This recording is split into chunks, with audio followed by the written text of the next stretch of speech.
I woke up to the sound of chainsaws screaming through the morning air, and my first thought was that someone in the neighborhood was finally taking down that dead oak on Maple Street. I rolled out of bed, stumbled to the kitchen for coffee, and didn't think much of it until my phone started buzzing with texts from my neighbor, Gary, who lived 2 properties down. "Dude, are you seeing this?" the first message read. "They're cutting down your trees," said the second. I ran to my back window, still holding my empty coffee mug, and felt my stomach drop straight through the floor. There were 3 men in orange vests and hard hats working their way through the ridgeline that bordered my property, chainsaws ripping through the tall pines and oaks that had been there when I bought the place 5 years ago. These weren't my trees exactly, they were just beyond my property line, on the thin strip of land that separated my 2-acre lot from the Ridgeview Estates development that sat on the other side of the hill. But they formed a natural privacy barrier, a wall of green that kept my home feeling secluded and quiet. I threw on jeans and a shirt and ran outside, nearly tripping over my dog Max on the way. The noise was deafening up close. I could see the trees falling one by one, revealing houses on the other side that I had never seen before. Expensive houses, the kind with 3-car garages and professionally landscaped yards. "Hey," I shouted, running up the hill toward the work crew. "What the hell are you doing?" One of the men shut off his chainsaw and lifted his safety goggles. "You the property owner?" "Yes, this is my property line. Who authorized this?" He jerked his thumb toward a white sedan parked on the access road. "Lady from the HOA. Said they have the rights to clear this land for view preservation." "What HOA? I'm not part of any HOA," the man shrugged. "Ridgeview Estates HOA. She's got all the paperwork, you'll have to talk to her." I marched over to the white sedan and found exactly what I expected. A middle-aged woman in a cream-colored blazer, sitting in the driver's seat with a clipboard and a phone pressed to her ear. She had that particular haircut, you know, the one, and oversized sunglasses pushed up on her head. She saw me coming and held up one finger, the universal signal for "I'm too important to talk to you right now." I waited about 5 seconds before knocking on her window.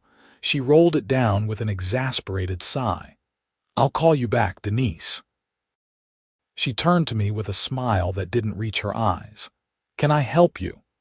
"Yeah, you can help me by explaining why you're cutting down trees on property that borders mine without any notice or permission.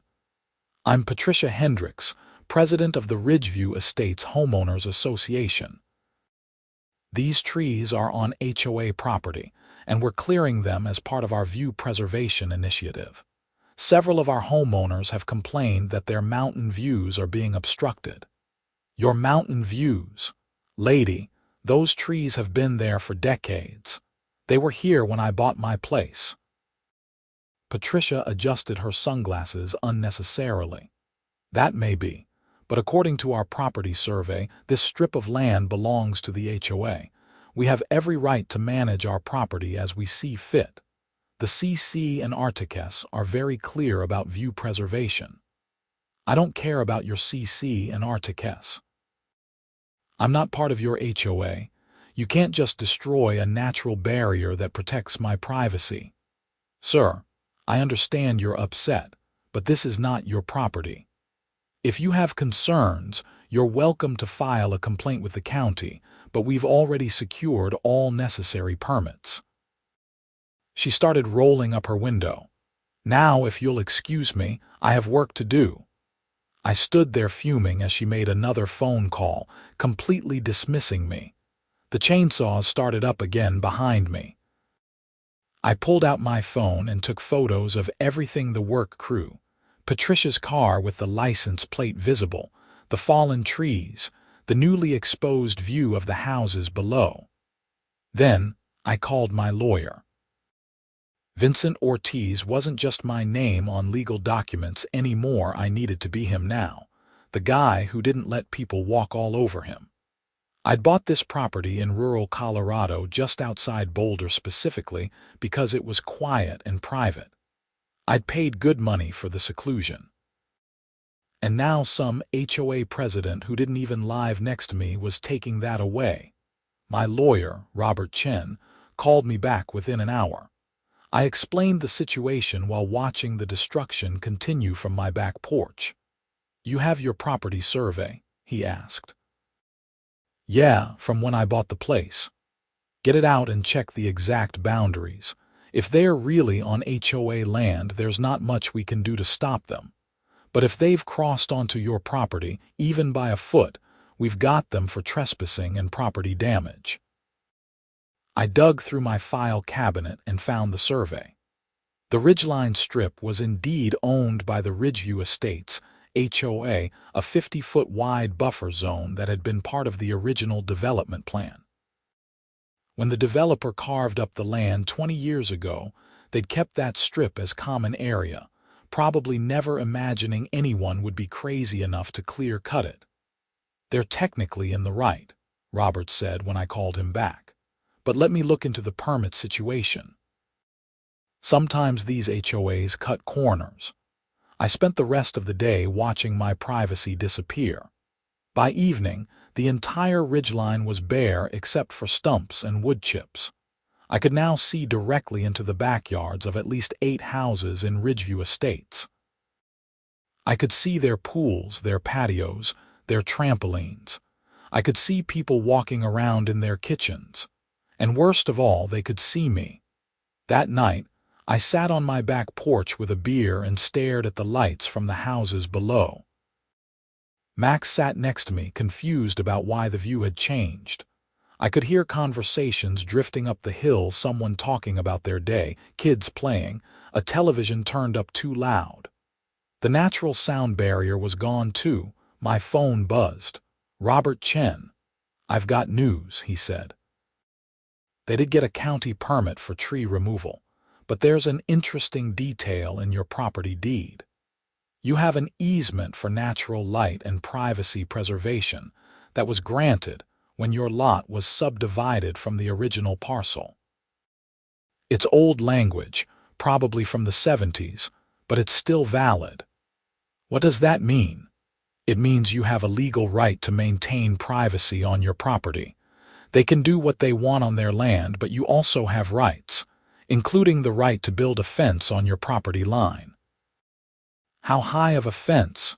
"That depends on county regulations. I'll check tomorrow. But Vincent, before you do anything, think carefully. HOAs can be vindictive, and this Patricia woman sounds like the type who'll make your life hell if you provoke her. She already made my life hell. She took away my privacy and my peace and quiet. I'm not just going to sit here and take it." I barely slept that night. Every time I closed my eyes, I saw those trees falling. I heard Patricia's dismissive tone, saw her fake smile. By morning, I had a plan. I spent the next day researching Boulder County zoning codes and fence regulations. What I found was beautiful in its simplicity. The county allowed fences up to 40 feet in height on properties over 2 acres, as long as they weren't closer than 50 feet to the road and didn't pose a safety hazard. Since my property line ran along the top of the ridge, well back from any road, I was golden. I called 3 fencing companies and explained what I wanted. A 40-foot privacy fence running the entire length of my property line where it bordered Ridgeview Estates. Solid panels, no gaps. Professional installation, and I wanted it done fast. 2 companies told me I was crazy. The third, an outfit called Rocky Mountain Fencing run by a guy named Tom, laughed and said, "Let me guess, HOA problems. How'd you know?" "Because nobody builds a 40-foot fence unless they're really mad at their neighbors. I've been in this business 20 years, and spite fences are my favorite jobs. When do you want to start?" "Tomorrow, if possible. Give me 2 days to get materials ordered." "This is going to be expensive, though. We're talking about what, 300 feet, 340 feet of property line. Okay, so figure around $60,000 for materials and labor, maybe more depending on ground conditions up there on the ridge. I swallowed hard. That was a lot of money. But I thought about Patricia's smug face, about the way she dismissed me, about waking up every morning to see into other people's houses. Do it. I like your style. I'll draw up the plans and get the permit application submitted today. The permit was the tricky part. I spent the next week checking the county website obsessively, watching the status change from submitted to under review to finally, gloriously, approved. Tom called me the day the permit came through. We start Monday. I've got a crew of 6 guys and a crane. This is going to be quite a show. I couldn't stop grinning. I called Gary and told him what was happening. Dude, that's insane, he said. You're really going to build a 40-foot fence? Already got the permit. They start Monday. Patricia's going to lose her mind. Good. That weekend, I got my first visit from Ridgeview Estates. A man in his 60s wearing golf attire showed up at my door Saturday morning. He introduced himself as Douglas Martin, Vice President of the HOA Board. Mr. Ortiz, I'm here to discuss the fence permit you obtained. What about it? Well, several homeowners are concerned about the height. 40 feet seems excessive for a residential fence. It's legal. I checked the codes thoroughly. Douglas shifted his weight. He seemed less confrontational than Patricia, more diplomatic. I understand you're upset about the tree removal. That wasn't meant as a personal attack. We're just trying to preserve property values in our community. By destroying my privacy, those trees didn't belong to me, but they served a purpose. Now I can see directly into 8 different houses, and they can see into mine. I don't appreciate being on display. Perhaps we could reach a compromise. What if we planted new trees, fast-growing evergreens that could restore the natural barrier within a few years? A few years. No thanks. My fence will be up in 2 weeks. Mr. Ortiz, please be reasonable. A 40-foot fence will block the views that our residents paid premium prices for. Some of these homes are worth over $2 million. That sounds like a them problem. They should have thought about that before cutting down every tree on the ridge. Douglas's diplomatic mask slipped a little. You're going to create an eyesore that affects property values throughout the entire development. Again, not my problem. I'm building on my property with a legal permit. Have a nice day. I closed the door and watched through the window as he walked back to his Tesla, phone already pressed to his ear. I knew what was coming next. Monday morning arrived with sunshine and the sound of heavy machinery. Tom and his crew showed up at 7 a.m. with a crane, a semi-truck full of materials, and enough coffee to fuel a small army. The fence panels were custom-made from cedar, 40 feet tall and 8 feet wide, with posts sunk 8 feet into the ground for stability. Each panel weighed close to 1,000 pounds. The crane was necessary just to lift the panels into place.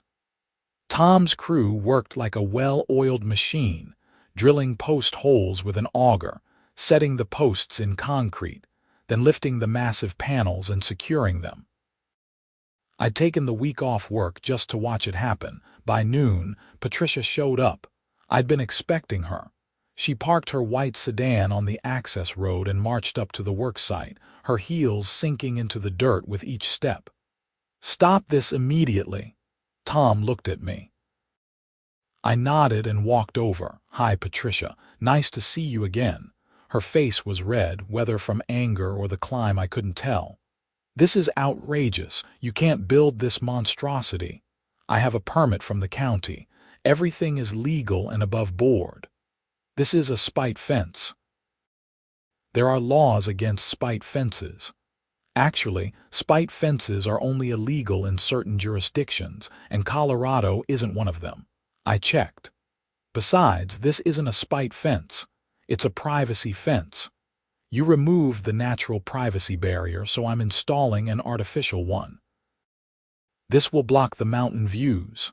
That's the point.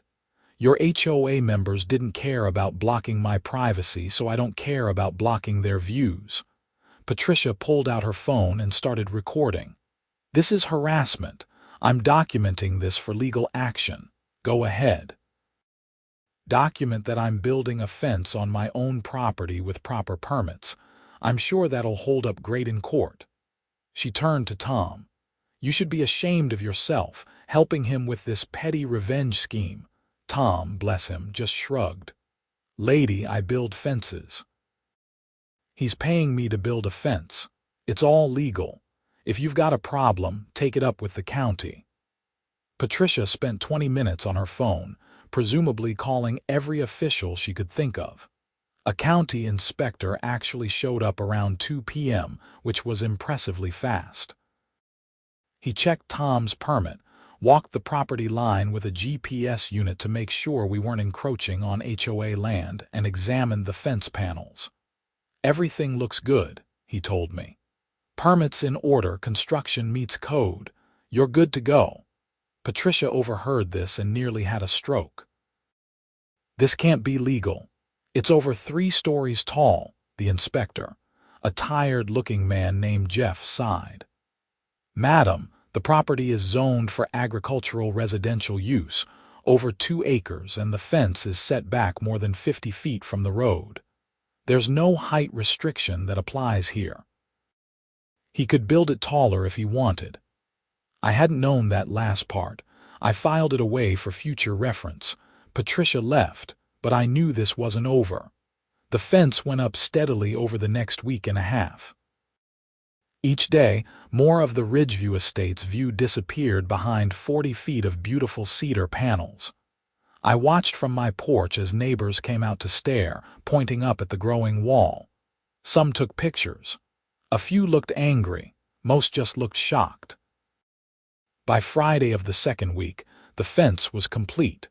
340 feet of solid privacy barrier running along my entire property line.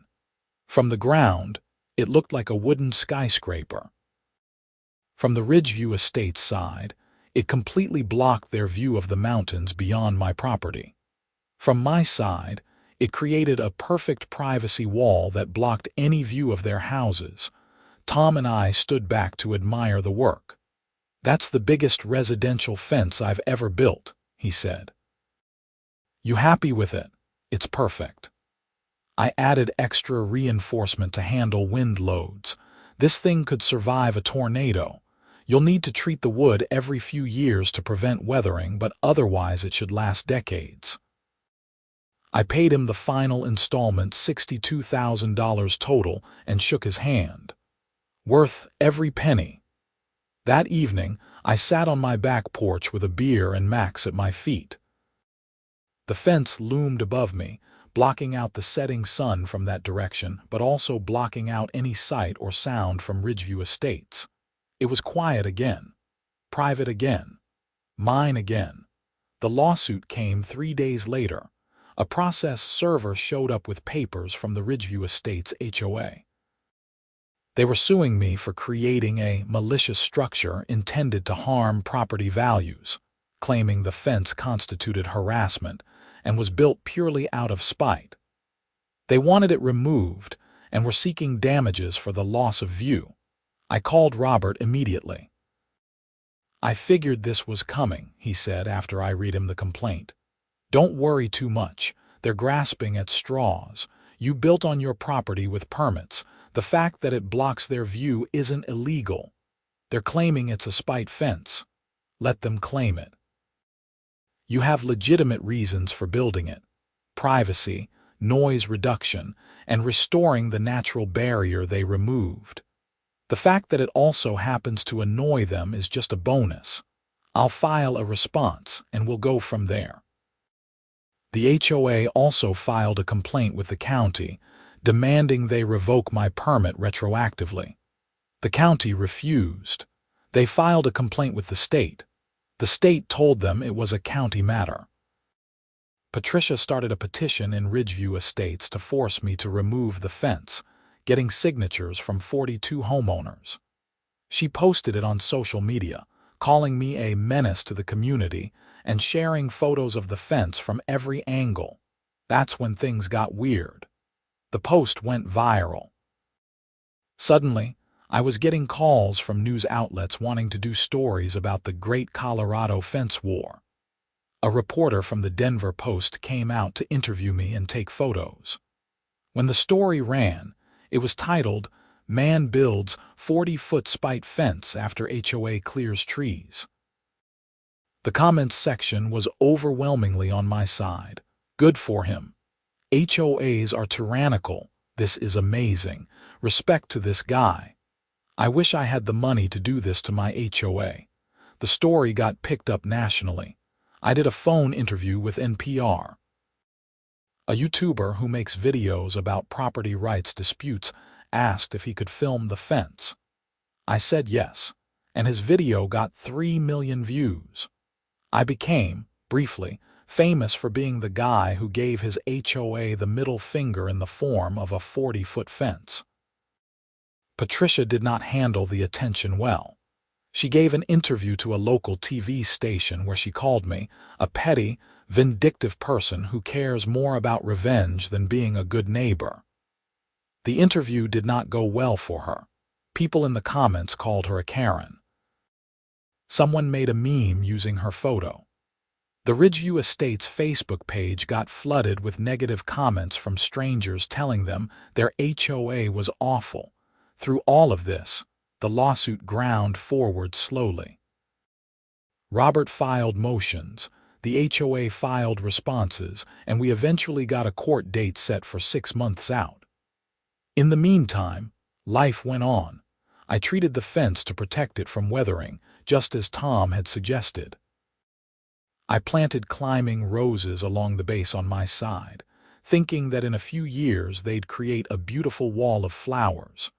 I installed motion sensor lights along the fence line for security. The fence became part of my property, as natural as the house itself. But the HOA wasn't done. 3 months after the fence went up, I got a visit from code enforcement. Someone had filed a complaint that my fence violated electrical codes because the lights weren't installed by a licensed electrician. I showed them the permit from when I'd had an electrician do the work. The complaint was dismissed. 2 weeks later, another code enforcement visit. This time someone claimed I had built the fence without a permit. I showed them my permit again. Dismissed. Then a claim that the fence was a fire hazard.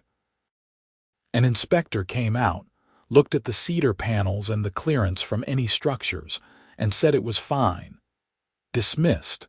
Someone called animal control claiming my dog was barking excessively. The officer came out, met Max, the laziest, quietest golden retriever in Colorado, and apologized for wasting my time. He told me off the record that it was obviously a harassment complaint. "You're the fence guy, right?" he asked. "I saw the news story. People are really giving you trouble." "The HOA is trying everything they can think of to make me take it down."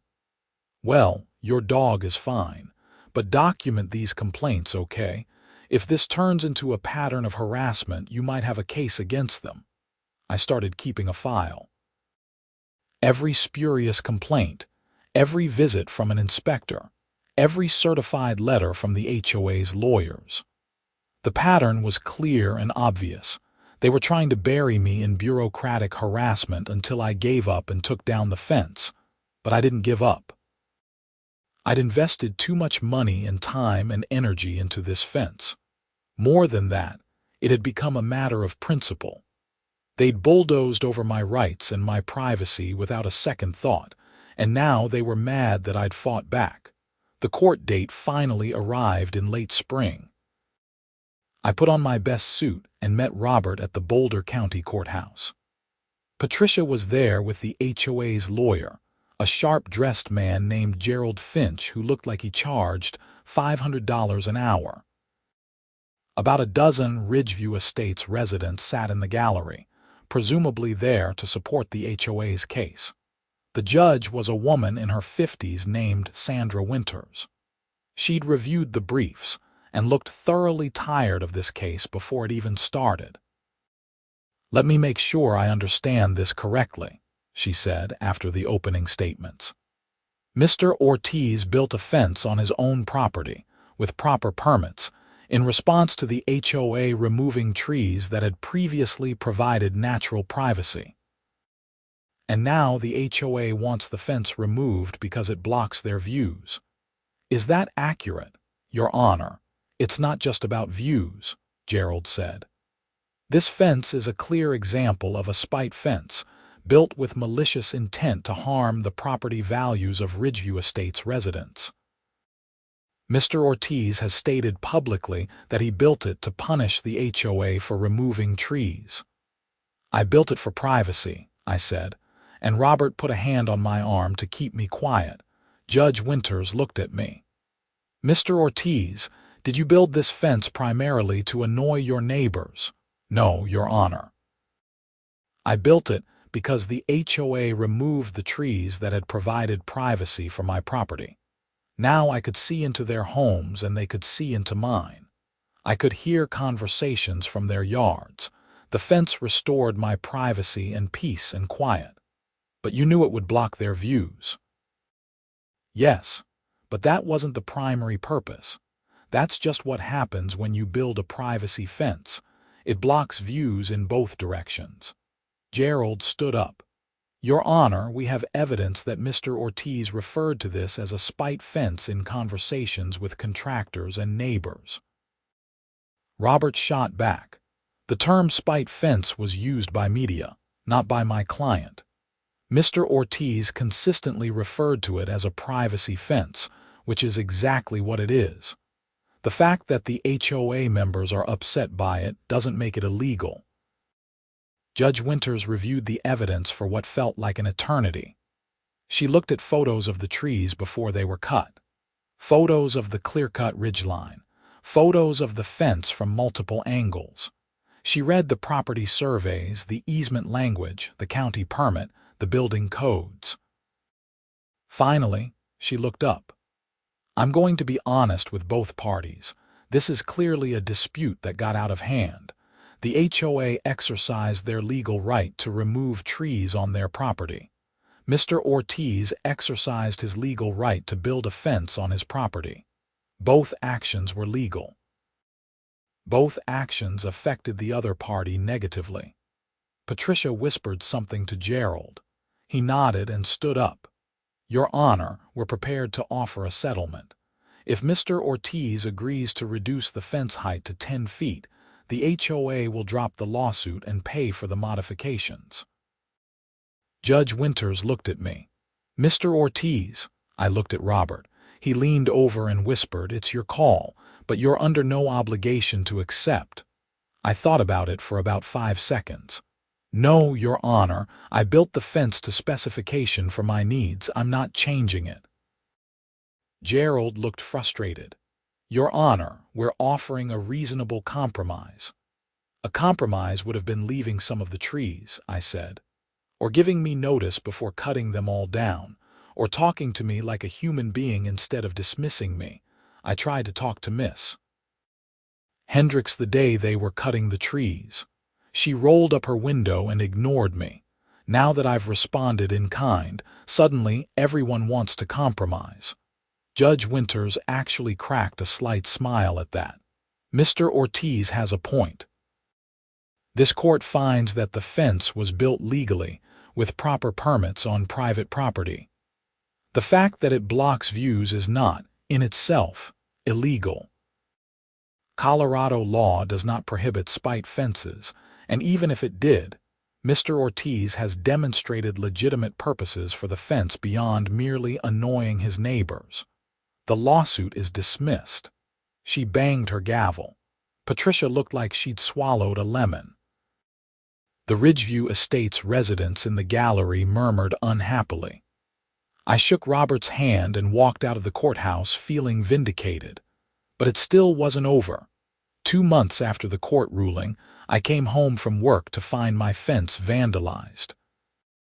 Someone had spray-painted obscenities across 3 panels on the side facing Ridgeview Estates. I called the sheriff's office and filed a report.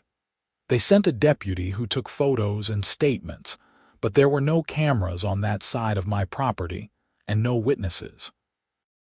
"Probably kids," the deputy said, "but given your history with the HOA, it could be targeted." I installed security cameras the next day, 12 of them, covering every angle of the fence and my property. The cameras were high resolution with night vision and motion detection. They fed to a DVR system in my basement with 2 weeks of storage. 3 weeks later, the cameras caught something interesting. It was 2 a.m. on a Saturday when motion sensors triggered on the northeast corner of my property. I got an alert on my phone and pulled up the live feed. 2 people dressed in dark clothing were approaching the fence with paint cans. I called 911 immediately while watching them on my phone. "I have 2 people trespassing on my property right now, attempting to vandalize my fence." The dispatcher told me to stay inside and keep the line open. The 2 vandals were just starting to spray paint when sheriff's deputies arrived, lights off, creeping up the access road. The vandals tried to run but didn't get far. I went outside as the deputies were handcuffing them. When they pulled off the masks, I recognized one of them. Douglas Martin, the vice president of the HOA who'd come to my house asking for compromise. The other was a younger man I didn't know. "Mr. Martin," I said, genuinely shocked. He wouldn't look at me. The deputy read them their rights while another deputy examined the spray paint cans and took photos of the partial graffiti they'd managed to paint. "You know these individuals?" the deputy asked me. "The older one is Douglas Martin. He's on the HOA board for Ridgeview Estates." The deputy raised his eyebrows.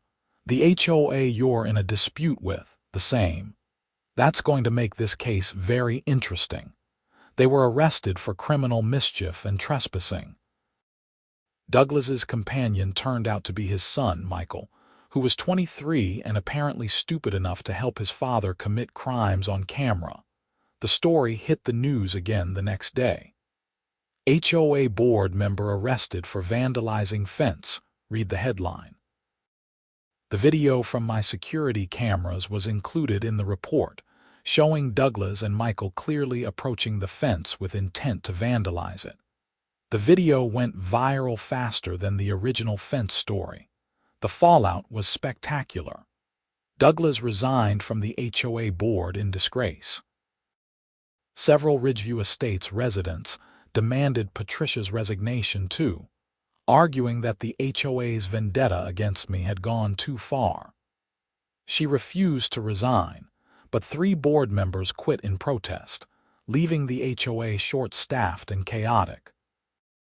Douglas and Michael were charged with criminal mischief and trespassing.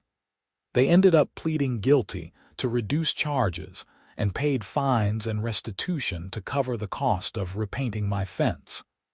Douglas also had to pay for the security cameras as part of the restitution. But the real damage was to Ridgeview Estates itself.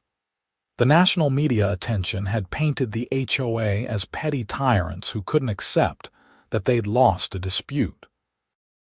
Property values in the development actually dropped, not because of my fence, but because nobody wanted to buy into an HOA with that kind of reputation. Several homeowners listed their houses for sale, citing the toxic community environment. Patricia finally resigned 6 months after the vandalism incident, though she never apologized to me. The new HOA board president, a reasonable woman named Susan Clark, came to my house with a bottle of wine and an actual apology. "I'm sorry for everything that happened," she said.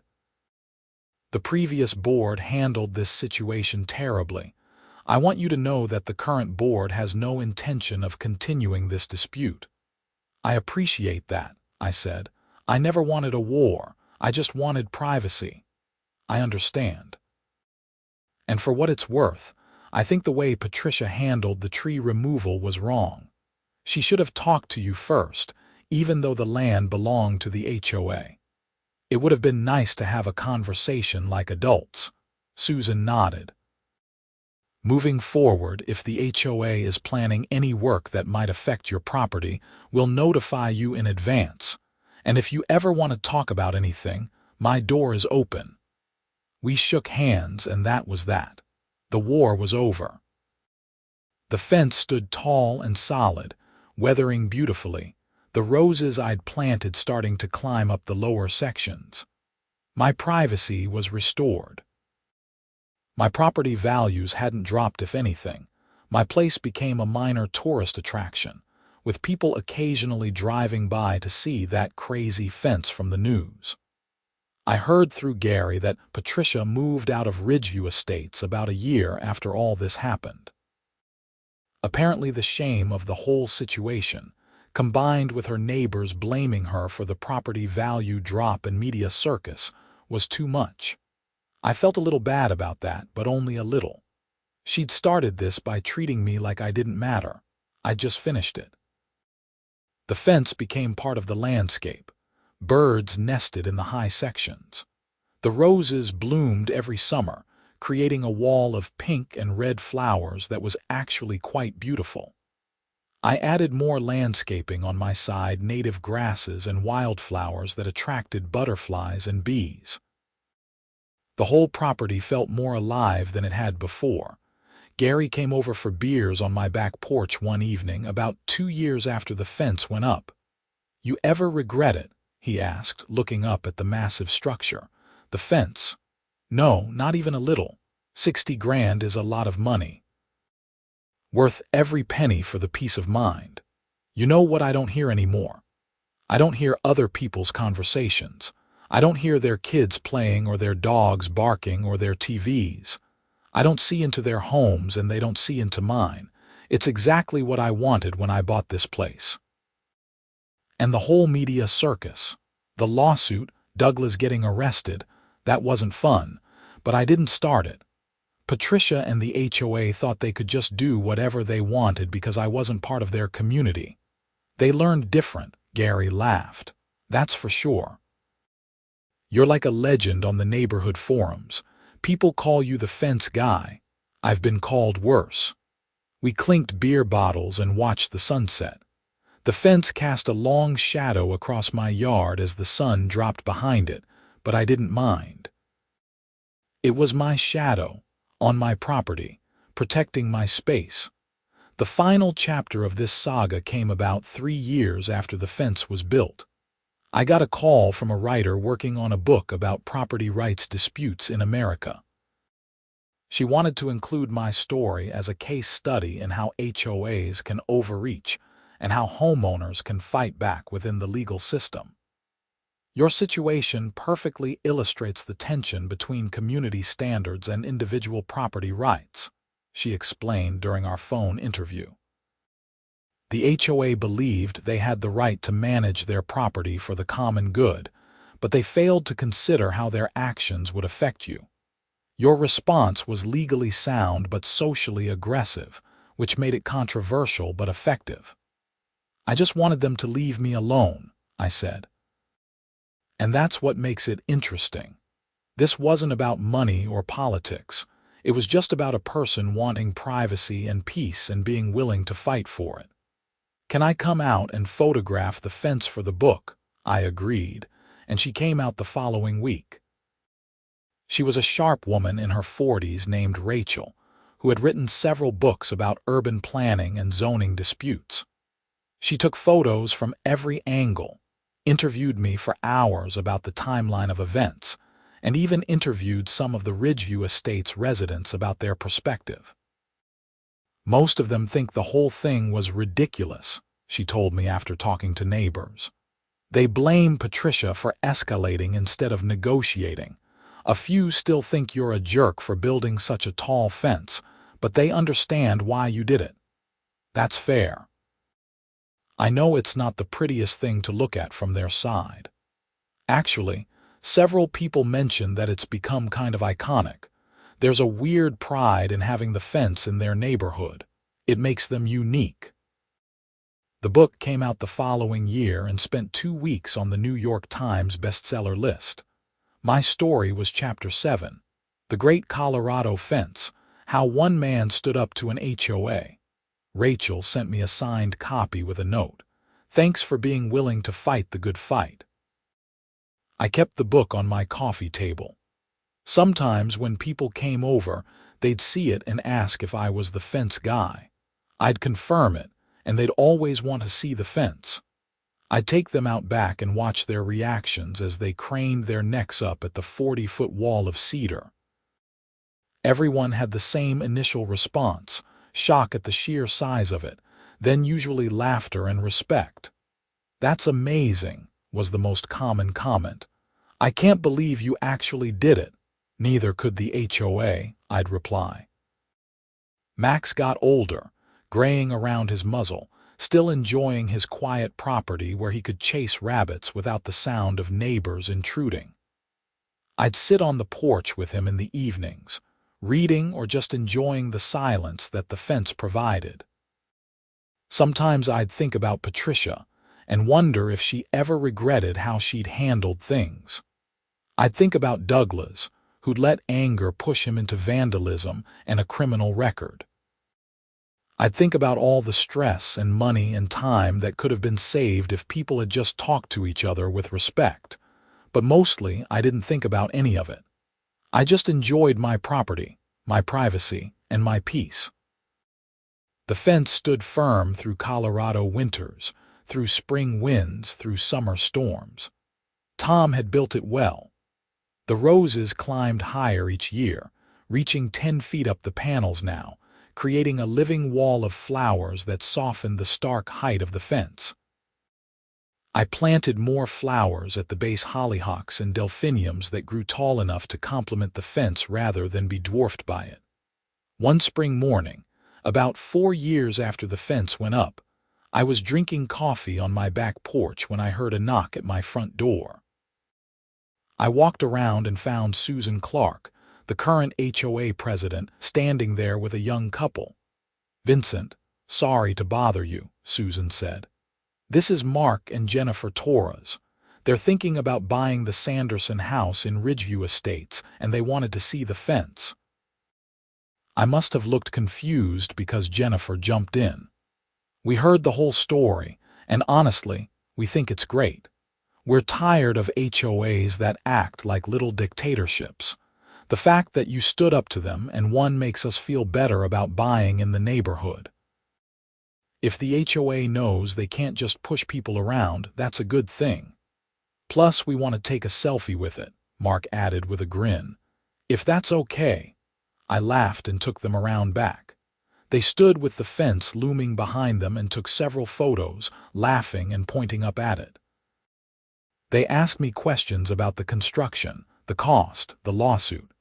I told them the whole story while Susan stood by, looking slightly embarrassed but also amused. "We've actually changed a lot of our policies because of this situation," Susan said. "We now require community meetings before any major changes to common areas. We have a dispute resolution process. We're trying to be better neighbors." "That's good to hear," I said. Mark and Jennifer bought the Sanderson house. They became friendly neighbors, occasionally stopping by to chat when they were out walking their dog. They never complained about the fence. Neither did the other new families who moved into Ridgeview Estates over the years. The neighborhood slowly turned over, the old guard who'd been angry about the fence replaced by people who either didn't care or thought the whole thing was amusing. I refinanced my mortgage a few years later, and the appraiser came out to evaluate the property. I was nervous that the fence might be seen as a negative that would hurt my property value. Instead, the appraiser looked at it and said, "Oh, you're the fence guy. This is going to help your value actually. The privacy and the story behind it make this property unique." My property appraised for $40,000 more than comparable homes in the area. The fence had literally paid for itself just in increased property value. Never mind the privacy and peace it provided. I started treating the fence as a legitimate structure rather than an act of defiance. I power washed it annually, resealed it every 3 years, and maintained the landscaping around it. It became as much a part of my property maintenance routine as mowing the lawn or cleaning the gutters. The fence was just there, solid and permanent, a 40-foot reminder that property rights matter and that people shouldn't underestimate a homeowner who's been pushed too far. 8 years after the fence went up, I got an email from Patricia. It came out of nowhere, forwarded through the contact form on a property rights website I'd been interviewed for years earlier. "Mr. Ortiz," it read, "I know we didn't part on good terms and I doubt you want to hear from me. I've spent a lot of time thinking about what happened with your fence and the HOA.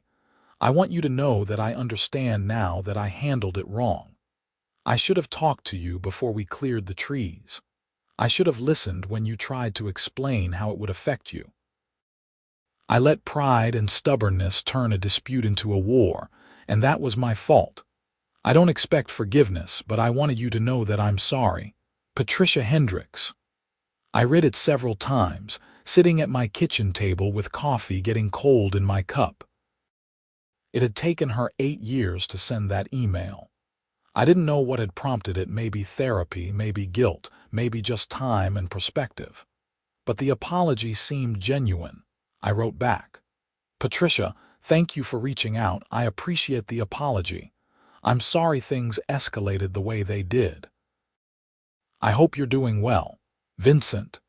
She never responded and I never heard from her again, but it felt like a final closing of that chapter. The anger I'd carried for years, the indignation at being dismissed and disrespected, it finally dissipated. The fence was no longer a spite fence or even really a privacy fence. It was just my fence, a structure on my property, as unremarkable as the house or the garage once you got used to it. Max passed away when he was 13, peacefully in his sleep on his favorite spot on the back porch. I buried him under the roses at the base of the fence, in the spot where he'd spent so many evenings sitting with me. I got a new dog eventually, a rescue named Bailey who was half German Shepherd and all energy. She loved the property, running circuits around the yard and barking at birds that landed on top of the fence. The fence attracted birds, I'd noticed over the years. Hawks would perch on the top edge, surveying the valley below for prey. Crows would gather up there in groups, having loud conversations that echoed down. Once, I saw an owl sitting up there at dusk, perfectly silhouetted against the sky. The fence had become part of the ecosystem, a man-made structure that nature had adapted to and incorporated. I turned 50 with the fence standing strong behind my house. I'd owned the property for 15 years by then, and the fence had been there for 10. It had become such a normal part of my life that I barely thought about it anymore. When people came over, I'd forget to warn them about it, and they'd walk into the backyard and do a double take at the sheer wall of cedar rising up into the sky. "How tall is that?" They'd always ask. 40 feet. "That's insane." "Yeah, but it works." And it did work. The fence did exactly what I'd built it to do. It provided privacy and peace. It blocked unwanted views in both directions. It stood as a monument to the principle that homeowners have rights, and that those rights don't evaporate just because an HOA decides they're inconvenient. I got a new job that let me work from home most of the time. I set up an office with a window facing the fence, and I'd look at it while thinking through problems or taking breaks between meetings. It was oddly comforting, that solid wall of cedar. It represented boundaries, both literal and metaphorical. It represented standing up for yourself even when it's expensive and difficult. It represented the idea that sometimes the right response to aggression is proportional counter-aggression, clearly defined and legal. Gary moved away when his company transferred him to Austin, but we stayed in touch. Every time we talked, he'd ask about the fence. "Still standing," he'd joke. "Still standing. Will probably outlast me. You ever think about what'll happen to it when you sell the place eventually?" I figure it'll be a selling point for the right buyer. Someone who values privacy. Someone who maybe has their own HOA horror stories. The real estate market in Colorado had exploded over the years, and my property was now worth nearly triple what I'd paid for it. The fence contributed to that value, according to real estate agents I'd talked to. Unique features increase value when they serve a purpose, one agent told me. Your fence is unusual but functional. That makes it valuable. I refinanced again to take advantage of low interest rates, and the appraiser who came out was a young woman who'd read about the fence in college. "We studied your case in my property law class," she said excitedly. "It's a textbook example of creative problem solving within legal boundaries." "Can I take pictures?" "Sure. It's been photographed a lot over the years." She took dozens of photos from every angle, measuring and documenting everything. "This is really cool. I mean, I know it was built out of frustration, but it's actually a really impressive structure. And the roses are beautiful." The roses had indeed become spectacular.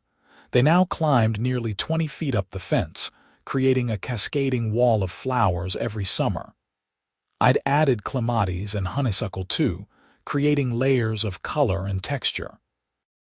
The fence had become a vertical garden in addition to its privacy function. Neighborhood kids in Ridgeview estates apparently used the fence as a landmark. "Meet you at the big fence" was a common phrase, according to Susan. Parents would tell their kids not to go past the big fence. The fence had become woven into the fabric of the community, a permanent fixture that nobody questioned anymore. I took up woodworking as a hobby and built a workshop in my garage. I'd make cutting boards and small furniture pieces, selling them at local craft fairs.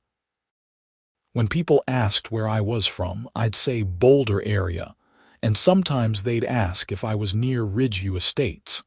When I'd confirm it, they'd light up. "Are you the fence guy?" they'd ask. About half the time I'd admit it. The other half I'd deflect. It depended on whether I felt like telling the story. Some days I was proud of what I'd built and happy to talk about it. Other days I just wanted to sell cutting boards without the whole history lesson. Time moved on. Seasons changed. The fence weathered and was maintained in an endless cycle. It became less cedar-colored and more gray-brown, the natural patina of aged wood. I liked the look. It made the fence seem ancient, like it had always been there, like the ridgeline itself. 15 years after the fence went up, I got a call from a documentary filmmaker who wanted to include my story in a series about property rights in America. She came out with a crew and filmed the fence, interviewed me, talked to neighbors on both sides, and got footage of the area from a drone. The documentary aired on PBS the following year, and once again I got my minor moment of fame. Old friends reached out after seeing it. Former colleagues sent me messages. People I hadn't talked to in years commented on how crazy the whole thing was, but by then, it wasn't crazy to me anymore. It was just my life. The fence was just my fence. The whole saga had become history, a story I could tell or not tell depending on my mood, but either way it was over. The conflict had ended. The structure remained. Life went on. I dated on and off over the years, but never remarried. The fence was always an interesting conversation point on first dates. Some women thought it was awesome and badass.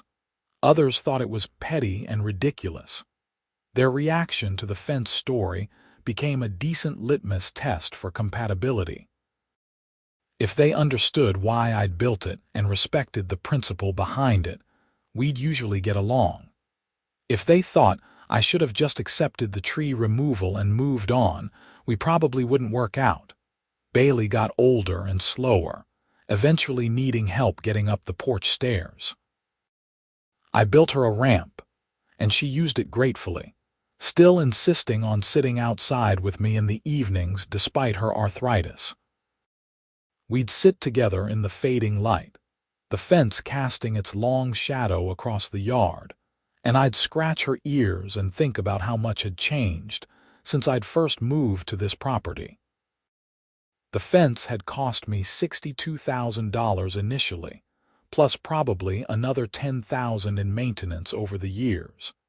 It had cost me time and stress and energy during the legal battle. It had cost me relationships with neighbors I'd never gotten to know because of the conflict. But it had also given me something invaluable. It had given me my space back. It had given me peace and privacy and quiet. It had taught me that you can fight back against bureaucratic bullying if you're willing to be creative and persistent. It had shown me that property rights matter, and that sometimes the right answer to an unreasonable action is an extreme but legal reaction. The fence stood 40 feet tall, 340 feet long, solid and permanent. It would probably be there long after I was gone, a mystery to future property owners who'd wonder why anyone would build such a massive structure. Maybe they'd research it and find the old news stories, the documentary, the book chapter. Maybe they'd understand. Or maybe they'd just enjoy the privacy it provided and never think twice about it. Either way was fine with me. I'd built the fence for my own reasons, and it had served its purpose perfectly. That was all that mattered. As I approached retirement age, I started thinking about what would come next. Would I stay in this house with its famous fence? Would I sell and move somewhere warmer, somewhere without snow to shovel and wood to seal? I didn't know yet. But I knew that whoever bought this property would be getting something unique, a home with a story, a structure that represented standing up for yourself even when everyone thinks you're crazy. The fence wasn't just cedar panels and posts anymore. It was a statement, a legacy, a monument to the idea that your home is your castle and you have the right to defend it. Even if that defense takes the form of a 40-foot wooden wall that blocks your neighbor's views and costs more than most people's cars, I'd do it again in a heartbeat. Looking back at everything that happened from that first morning when I woke up to chainsaws destroying the Ridgeline trees, through the confrontations with Patricia, the permit process, the construction, the lawsuit, the vandalism, the media circus, and finally the slow fade into normalcy, I felt satisfied with how I'd handled it. I hadn't backed down. I hadn't compromised my principles. I hadn't let the HOA bully me into accepting their unilateral decision to destroy my privacy. Instead, I'd built a fence. A really, really big fence. And it had worked. 20 years after buying the property, I finally decided to sell. My parents needed help as they got older and they lived in Arizona. It was time to be closer to them. I put the house on the market and waited to see what would happen. Would the fence hurt the sale? Would it help?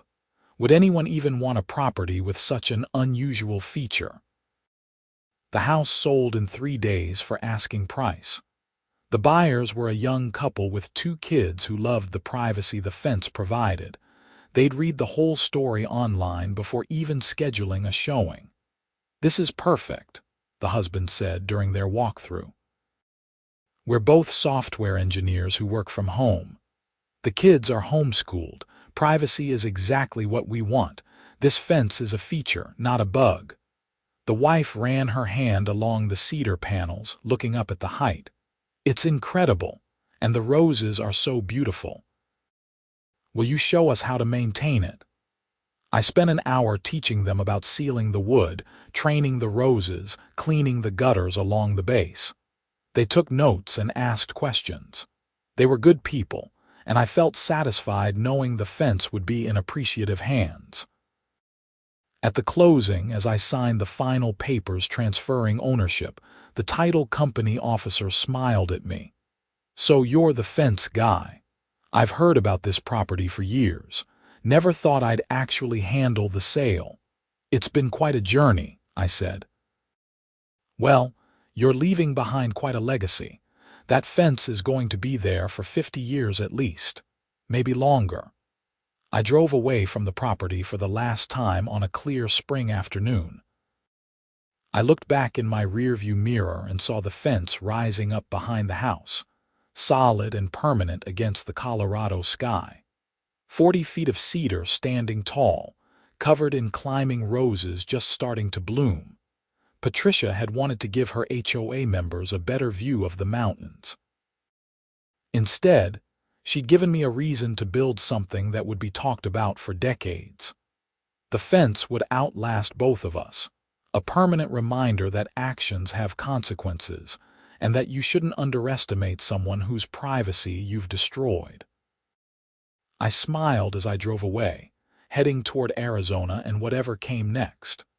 Behind me, the fence stood guard over my former property, doing exactly what I'd built it to do, blocking views, ensuring privacy, and standing as a monument to the principle that homeowners have rights worth fighting for.